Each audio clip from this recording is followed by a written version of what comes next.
TDP నేత నారా లోకేష్ యువగల ముగింపు సభకు జనసేన అధినేత పవన్ కళ్యాణ్ హాజరు కానున్నారు.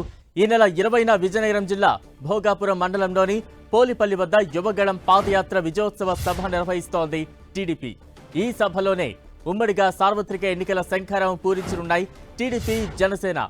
ఎల్లుండి రెండు పార్టీలు కీలక ప్రకటన చేయనున్నాయి.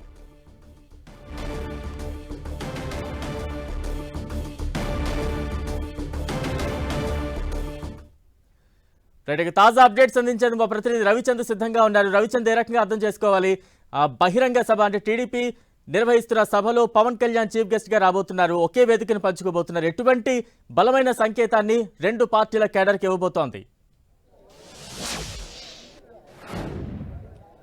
బలరాం, ముఖ్యంగా చంద్రబాబు పవన్ కళ్యాణ్ రాత్రి భేటీ అయ్యారు. పలు అంశాలపై, కీలక అంశాలపై చర్చించారు. ఈ సభ ద్వారా ఉమ్మడి శంఖారావం, ఎన్నికల శంఖారావాన్ని పూరించాలని నిర్ణయించుకున్నారు. ముందుగా పవన్ కళ్యాణ్ ఈ సభకు హాజరు కాలేనని, ఆ రోజు వ్యక్తిగత పని ఉందని చెప్పారు. అయితే చంద్రబాబు ఏదైతే ఎన్నికల సమయం ఆసన్నమైంది, దగ్గరకు వచ్చింది, ఈ సమయంలో రెండు పార్టీలు కలిసి బహిరంగంగా ప్రజలకు, అగ్రనేతలు ఒక సందేశాన్ని ఇవ్వాలి, ఎన్నికల శంఖారావాన్ని ఈ సభ ద్వారా పూరించాలని నిర్ణయించుకున్నారు. ఈ నేపథ్యంలోనే ఈ సభకి రావడానికి పవన్ కళ్యాణ్ కూడా అంగీకరించారు. ఆయన 20వ తారీఖున యువగలం ముగింపు సభకి పవన్ కళ్యాణ్ హాజరు కాబోతున్నారు. ముఖ్యంగా ఆ సభ ద్వారా ఏదైతే మేనిఫెస్టో కూడా రిలీజ్ చేస్తారనే ప్రచారం అయితే జరుగుతుంది. కొన్ని కీలక, రాష్ట్రానికి సంబంధించిన కొన్ని కీలక అంశాలు కూడా మాట్లాడే అవకాశం ఉంది. ఇప్పటికే నిన్న నాదెండ్ల మనోహర్ చెప్పడం జరిగింది, ఆంధ్రప్రదేశ్ లో మరిన్ని విషయాలు చెప్తామని చెప్పారు. దాని అర్థం ఇదే అని కూడా మనం చెప్పుకోవచ్చు. ముఖ్యంగా నారా లోకేష్ ముగింపు సభ, ముగింపు కార్యక్రమం ఈ రోజు జరగబోతుంది. అయితే ఎల్లుండు ఏదైతే భోగాపురం దగ్గర పోలపల్లిలో ముగింపు సభ అక్కడ నిర్వహించబోతున్నారు. టీడీపీ అధినేత పవన్ కళ్యాణ్ కావచ్చు, అదేవిధంగా చంద్రబాబు ఇద్దరు కూడా ముఖ్య అతిథులుగా అక్కడ హాజరవుతున్నారు. ఇద్దరు కలిసి కామన్ మేనిఫెస్టో రిలీజ్ చేసే అవకాశాలు కూడా అక్కడ ఉన్నాయని చెప్పుకోవచ్చు. ఏదైతే మొన్న పవన్ కళ్యాణ్ అయితే వ్యక్తిగతంగా 20వ తారీఖు ఆయన వ్యక్తిగతమైన కార్యక్రమాలు ఉన్నందువల్ల ఆ రోజు హాజరు కాలేనని ఆయన ముందుగా చెప్పడం జరిగింది. చంద్రబాబు రాత్రి 2:30 గంటల పాటు చర్చించారు. రాష్ట్రంలో జరుగుతున్న పరిణామాలు కావచ్చు, రాబోయే ఎన్నికల్లో ఏ విధంగా సన్నద్ధం అవ్వాలి తదితర అన్ని అంశాలన్నిటిపై కూడా వారు సుదీర్ఘంగా చర్చించారు. ముఖ్యంగా మేనిఫెస్టోకు సంబంధించి ప్రధానంగా ఉమ్మడి మేనిఫెస్టో రిలీజ్ చేయాలనుకుంటున్నారు. ఏదైతే పవన్ కళ్యాణ్ ఇప్పుడు వరకు కూడా వీరందరికీ కూడా కొన్ని సూచనలు, ఏదైతే టీడీపీ నుంచి కూడా, టీడీపీకి సంబంధించి ఇప్పటికే మినీ మేనిఫెస్టోతో భవిష్యత్తు గ్యారంటీ కార్యక్రమం ద్వారా రాష్ట్రం అంతా తిరుగుతున్నారు. అదేవిధంగా చూసుకుంటే కనుక కొన్ని అంశాలు ఇక్కడ ప్రధానంగా ఏదైతే జనసేన అధినేత పవన్ కళ్యాణ్ కూడా ఆ మేనిఫెస్టోలో కొన్ని చేర్పులను, మార్పులను ఆయన సూచించారు. పవన్ కళ్యాణ్ సూచనల ప్రకారం అవన్నీ కూడా దాంట్లో కొన్ని మేనిఫెస్టోలో కొన్ని అంశాలు కూడా చేరుస్తున్నారు. మినీ మేనిఫెస్టోలో ఇప్పుడు వరకు కూడా పవన్ కళ్యాణ్ అంశాలు చేర్చినప్పటికీ మెయిన్ మేనిఫెస్టోలో మొత్తం కూడా చేర్చే అవకాశం అయితే చాలా స్పష్టంగా కనిపిస్తుంది. ఏదైతే వీలైనంత త్వరలోనే ఒక మేనిఫెస్టోని 20వ తారీఖున రిలీజ్ చేసి ప్రజలకి, ఎన్నికలకి మేమంతా కూడా సన్నద్ధంగా ఉన్నామని చెప్పే విధంగా కూడా ముందుకు పోతున్నారు. ఎందుకంటే అధికార పార్టీలో జరుగుతున్న మార్పులు, చేర్పులు కూడా మనం గమనించాలి. ఈ నేపథ్యంలో మరింత అప్రమత్తమయ్యే అవకాశం కనిపిస్తుంది.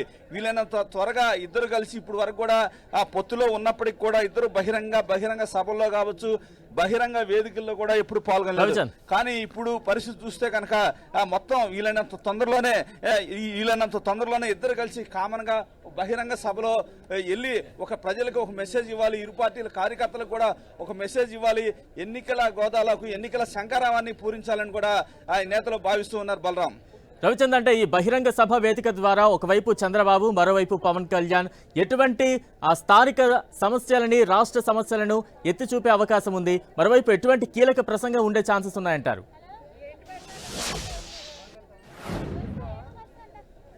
బలరాం, ఈ వేదిక అనేది చాలా ఇంపార్టెంట్ అని చెప్పుకోవచ్చు. ఎందుకంటే ఇరు పార్టీల మధ్య సయోధ్య ఉన్నప్పటికీ కూడా ఇప్పుడు వరకు కూడా బహిరంగ సభ ద్వారా ఇరువురు బహిరంగ సభని అడ్రస్ చేసిన పరిస్థితి లేదు. కానీ ఎన్నికల సమయం ముంచుకొస్తుంది.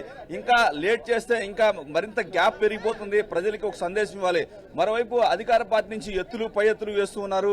ఈ నేపథ్యంలో మేమిద్దరం కలిసి ఉన్నాము, ప్రజల్లోకి దూసుకొని వెళ్తున్నాం, రాష్ట్ర ప్రభుత్వ వైఫల్యాలని మేము పోరాటం చేస్తున్నాం, కలిసి ఇప్పటికే పలు సందర్భాల్లో చెబుతున్నారు. జనసేన టీడీపీ ఉమ్మడి ప్రభుత్వం అని కూడా చెప్తున్నారు. ఈ నేపథ్యంలో అన్ని అంశాలకు సంబంధించి కూడా బహిరంగ సభ ద్వారా రాష్ట్ర ప్రభుత్వ వైఫల్యాలను ఎత్తి చూపాలని టీడీపీ జనసేన భావిస్తున్నాయి. ఈ నేపథ్యంలోనే ఇంకా లేట్ చేయకుండా ఇరువురు కలిసి బహిరంగ సభ ద్వారా ఒక కామన్ మినిమం ప్రోగ్రాం ద్వారా మొత్తం కూడా తీసుకువెళ్లాలని కూడా ఒక బహిరంగ సభ ద్వారా తీసుకువెళ్లాలని భావిస్తున్నారు.